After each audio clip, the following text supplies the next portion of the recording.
वैदिक गणित की बात करें तो आज के समय में इस बात को सुनने में थोड़ा सा आपको अजीब ज़रूर लगेगा, बट वैदिक गणित इसको हम समझना चाहेंगे। श्रद्धा राव जी हमारे साथ मौजूद हैं, उनसे समझेंगे, क्योंकि वो ऑनलाइन क्लासेस ले रही हैं, हज़ार बच्चों को टीचिंग भी कर रही है। किस तरह से उनका प्रयास रहा और आज के आधुनिक समय में कैसे बच्चों को इस विषय में टीच कर रही हैं, उनसे समझते हैं। आपका परिचय दीजिए पहले। My self doctor Shraddha Rao. Basically मैं साइकोलॉजिस्ट हूँ और उसके साथ साथ मैं बच्चों को टीच भी कर रही हूँ वैदिक मैथ्स के बारे में, और अबैकस भी टीच करती हूँ। बट वैदिक मैथ्स में मेरा खासा इंटरेस्ट है क्योंकि ये वेद जो है वो हमारे कल्चर से जुड़ा हुआ है, हमारे भारत से जुड़ा हुआ है। जो हमारा एंशियंट मैथ्स है वो वेदों से ही निकला हुआ है। तो वेदों के थ्रू बच्चों को पढ़ाना और उनको शिक्षित करना और आज के मॉडर्न ज़माने में उनको वो ज्ञान प्रदान करना जो कि उनके लिए बहुत ज़्यादा ज़रूरी है, तो वो मैं काम कर रही हूँ। और उसके जैसे कि आपने बताया, उनकी ऑनलाइन क्लासेस जो है वो मेरे पास नॉट ओनली 1000 बच्चे, मैं मोर देन 2000 बच्चों को मैं एडुकेट कर चुकी हूँ। 1500 बच्चे एट प्रेजेंट में मुझसे ये ट्रेनिंग ले रहे हैं। और इसमें ये ट्रेनिंग लेने से बच्चों को सबसे पहले जो पेरेंट्स में कमी देखते हैं बच्चों में कि डिसिप्लिन नहीं है, बच्चे बात सुनते नहीं हैं, कंसंट्रेशन नहीं है और बहुत जल्दी जो याद करते वो भूल जाते हैं, प्रॉपर तरीके से कुछ भी हो नहीं रहा है, बच्चे पढ़ नहीं रहे हैं, बहुत सारी प्रॉब्लम्स क्रिएट होती है जो पेरेंट्स देख रहे हैं, समझ रहे हैं, लेकिन उसका कोई सोल्यूशन नहीं मिल रहा है। एज वेल एज स्कूल्स में भी ये सोल्यूशन नहीं मिल पा रहा है। अब जैसे आप पीटीएम में भी जाएंगे तो पेरेंट्स कंप्लेन कर रहे हैं हमारे बच्चे के मार्क्स क्यों नहीं आ रहे, तो टीचर कह रहे हैं कि नहीं, कंसंट्रेशन नहीं है, क्लास में प्रॉपर तरीके से बैठता नहीं है बच्चा, ठीक से समझता नहीं है बच्चा, हमारी बात नहीं सुनता है। पेरेंट्स का भी सेम ही कि घर पे भी यही करता है। बट क्या किसी ने बताया कि कंसंट्रेशन करना कैसे है? ये किसी ने नहीं बताया। तो कंसंट्रेशन करने के तरीके जब तक नहीं बताएंगे, बच्चा कंसंट्रेशन करेगा कहाँ से? और जब बच्चा कंसंट्रेशन नहीं कर पाएगा तो कुछ सीख नहीं पाएगा, और जब सीख नहीं पाएगा तो जाहिर सी बात है वो बच्चा भागेगा, सारी चीज़ों से भागेगा। अगर हम अपनी भी बात करते हैं, हमें कुछ पता नहीं है तो हम भागते हैं उस सब चीज़ों से, और अगर हमें पता है तो हम कॉन्फिडेंटली खड़े होते हैं। तो मेरा यही मोटो है वैदिक मैथ्स को लेकर के कि बच्चों को ज्ञान दो और कॉन्फिडेंट, सबसे पहले तो कॉन्फिडेंट करो, कॉन्फिडेंट करने के बाद ज्ञान दो। देन ज्ञान ऐसा दो जो उनके बैक ऑफ द माइंड में, एकदम सबकॉन्शियस माइंड में एकदम स्टक हो जाए।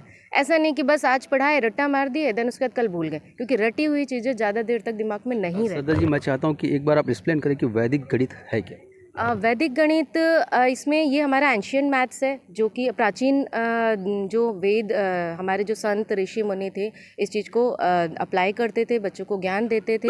इसमें 16 सूत्रास एंड 13 सब सूत्रास है जिसके थ्रू बच्चों को ज्ञान दिया जाता है, जिसमें अर्थमेटिक, जियोमेट्री और एल्जेब्रिक एक्सप्रेशंस, ये सारी चीज़ें कवर होती है। कहना चाहिए बेसिकली कि जो गणित का आधार है, और गणित का आधार है वो सिर्फ गणित के लिए नहीं है, बाकी सब्जेक्ट्स के लिए भी है। जैसे हम देख रहे हैं कि जेई में, क्लैट में और यूपीएससी में सब जगह मैथ्स का यूज़ होता है। तो ये सब चीज़ें वैदिक मैथ्स से हमें मिलती है। जो 16 सूत्र और 13 सब सूत्र मैंने बताया, उनके थ्रू ही सारी चीज़ों का ज्ञान हो जाता है। सारी चीज़ें बहुत अच्छे से वो एक्सप्लेन कर लेते हैं, समझ लेते हैं, और कहना चाहिए कि कंसंट्रेशन के साथ जल्दी से जल्दी क्वेश्चन को सॉल्व कर लेते हैं। कॉम्पिटिटिव एग्जाम में बहुत लिमिटेड टाइम होता है, तो लिमिटेड टाइम में सारे क्वेश्चंस को सॉल्व कैसे किया जाए, तो वैदिक मैथ्स उसमें बिल्कुल मदद करता है।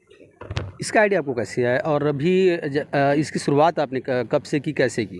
ये एग्जैक्टली 2012 में मैं एक सेमिनार अटेंड करने गई थी। तो सेमिनार में मैंने देखा कि बच्चे बहुत, अबैकस का सेमिनार था वो, उसमें मैं अटेंड करने गई थी। तो पूरे वेस्टर्न कल्चर को लेकर के, किस तरीके से चाइनीज़ लैंग्वेज को लेकर के, और अबैकस एक टूल होता है जिसके थ्रू काउंटिंग सिखाया जाता है। तो मैंने सोचा कि अगर अबैकस के थ्रू बच्चे इतना ज़्यादा कैलकुलेशन कर रहे हैं तो वैदिक मैथ्स तो हमारा और ज़्यादा ईजी है, जिसको हम किसी टूल की ज़रूरत नहीं है, और सिर्फ बच्चा पेन पेपर ले, और देन पेन पेपर से, या not only pen paper, mentally भी वो हम ऐसे ट्रेन कर देंगे कि मेंटली भी वो इजीली कर सकता है।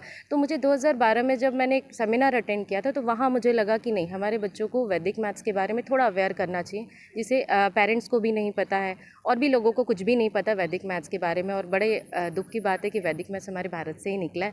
और मेरी एक ऑनलाइन क्लासेस होती है जिसमें मेरे पास रूस और फ्रांस के बच्चे हैं, जापान के बच्चे हैं, जिसमें मोर देन 50 स्टूडेंट्स हैं, और वो वैदिक मैथ्स ही करना चाहते हैं, अबैकस नहीं करना चाहते। मैंने स्टार्ट लिया था अबैकस के लिए, बट वो ज़्यादा इंटरेस्टेड है वैदिक मैथ्स के लिए। तो I am too happy for that कि एटलीस्ट बाहर के, हमारे भारत के तो ठीक, उसके बाहर के भी जो लोग हैं कंट्री के, क्या खास प्रयास है कि इतने सारे बच्चे जो, जैसे कि आपने बताया कि विदेशों के भी बच्चे आपसे जुड़ते जा रहे हैं? वेदों को लेकर, क्योंकि वेद का मतलब होता है वैदिक मैथ्स का मतलब होता है मानसिक तौर से बच्चों को स्ट्रॉन्ग करना, और सभी चाहते हैं कि मानसिक तौर से हम स्ट्रॉन्ग हो जाए, हमारे बच्चे स्ट्रॉन्ग हो जाए, और बच्चे स्ट्रॉन्ग होंगे तो ऑब्वियसली देश हमारा स्ट्रॉन्ग हो जाएगा। तो अदर कंट्रीज़ यही चाहते हैं और मैं चाहती हूँ कि ये भारत में भी हो, और 13 स्टेट्स मेरे साथ जुड़े हुए हैं और मैं चाहती हूँ छत्तीसगढ़ में इस चीज़ की पहल हो, और वो मैं कोशिश कर रही हूँ और काफ़ी हद तक मैं सफल भी हो रही। मेरे कुछ एक साथी हैं जो मेरी बहुत ज़्यादा मदद कर रहे हैं इसमें। जैसे कि किस तरह का प्रयास रहेगा? सर मैं कुछ एक सेमिनार्स कर रही हूँ जिसमें वैदिक मैथ्स के बारे में पहले तो मैं ज्ञान दूंगी लोगों को स्कूलों में, या फिर और भी नॉट ओनली स्कूल्स, मैं सभी सोसाइटी के जितने भी लोग हैं सबको मैं गैदर कर रही हूँ और उनको वेदों के बारे में, वैदिक मैथ्स के बारे में बता रही हूँ कि इससे क्या क्या लाभ मिलेंगे बच्चों को और समाज को। नॉट ओनली बच्चे ही नहीं, बड़े भी इसको सीख सकते हैं ताकि वो कंसंट्रेशन कर पाए। जैसे एक छोटा सा एग्जांपल दूंगी कि जब हम घर पे जाते हैं ऑफिस से थक के, हम बहुत ज़्यादा थके रहते हैं, बच्चा हमारे पास आता है और कहता है कि मम्मी पापा जो भी कह के आप आता है, और उनके साथ हम क्या करते हैं, बहुत इरिटेट हो जाते हैं, चलो हटो मैं बहुत ज़्यादा थक गया हूँ। तो ये इस चीज़ को, इस इरिटेशन को भी वैदिक मैथ्स के थ्रू दूर किया जा सकता है। इसमें कुछ एक मंत्रास हैं, कुछ एक रूल्स हैं जिसके थ्रू लोग मन से शांत हो जाते हैं और कॉन्सेंट्रेट करते कि which one is good which one is bad. ये एबिलिटी आ जाती है लोगों में, इसको ताकि हम एबिलिटी आ जाती है जिससे कि डेवलपमेंट होता है, और जब शांति से सारी चीज़ें निपट सकती हैं तो हम हाइपर क्यों हो जाए। आज की जनरेशन के बच्चों के लिए आपका कोई मैसेज है? मेरा यही मैसेज है कि जो हम जल्दी से जल्दी अचीव करना चाहते हैं ना, उसमें जल्दबाजी ना करें। पहले डिसिप्लिन हो जाए, शांत हो जाए, कॉन्सेंट्रेट करें, देन उसके बाद सारी चीज़ें अपने आप अचीव होती चली जाएंगी। ये श्रद्धा राव जी, जंक्शन न्यूज़ के लिए लोकेश राव।